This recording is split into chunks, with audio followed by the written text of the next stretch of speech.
আমি সবসময় আমার সাফল্যের সবকিছু আপনাকে উৎসর্গ করে এসেছি।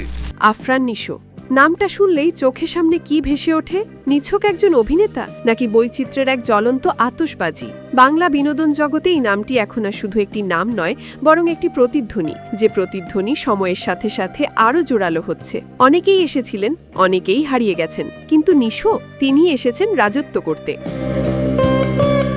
ইন্ডাস্ট্রিতে যখন অনেক বড় বড় নায়কও পরপর ব্যর্থতার গ্লানি টানছেন, ঠিক তখনই বড় পর্দায় নিশোর টানা দুটি সিনেমাই ব্লকবাস্টার। তার এই আকাশচুম্বী সাফল্য অনেকের চোখের বিষ হয়ে দাঁড়িয়েছে। তাকে থামিয়ে দেওয়ার, দমিয়ে রাখার চেষ্টা কম হয়নি। কিন্তু যার নাম আফরান নিশো, তিনি কি আর সহজে দমে যাওয়ার পাত্র?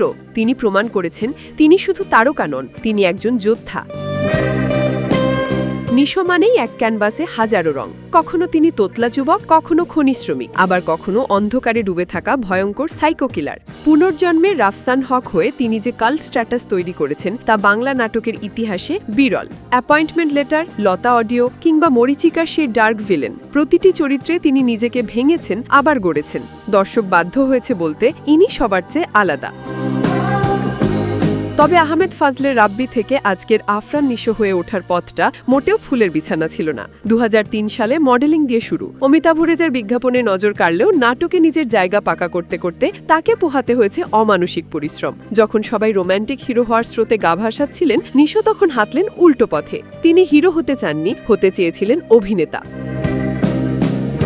আজকের যুগে যখন তারকারা সোশ্যাল মিডিয়ায় নিজেদের জীবন উন্মুক্ত করে দেন, নিশো সেখানে সম্পূর্ণ বিপরীত। তিনি বিশ্বাস করেন একজন অভিনেতার পরিচয় তার কাজ, ব্যক্তিগত জীবন নয়। স্ত্রী তৃষা আর ছেলে নির্বাণ, এটাই তার শান্তির নীড়। শুটিংয়ের বাইরে তিনি সময় কাটান নিজের সাথে, নতুন চরিত্রের প্রস্তুতিতে। তার এই ডেডিকেশন তরুণ অভিনেতাদের কাছে যেন এক পাঠ্য বই।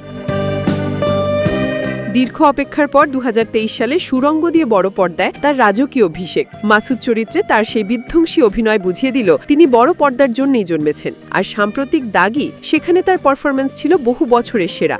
এখন ভক্তদের অপেক্ষা শুধু এক জায়গাতেই, কখন আসছে দম। ভক্তরা তাকে ভালোবেসে ডাকেন বস, কারণ তিনি এক আধুনিক মহাতারকা। যেভাবে আমরা আজ হুমায়ুন ফরিদিকে স্মরণ করি, ঠিক সেভাবেই আগামী প্রজন্ম আফরান নিশোকে মনে রাখবে, এটা নিশ্চিত।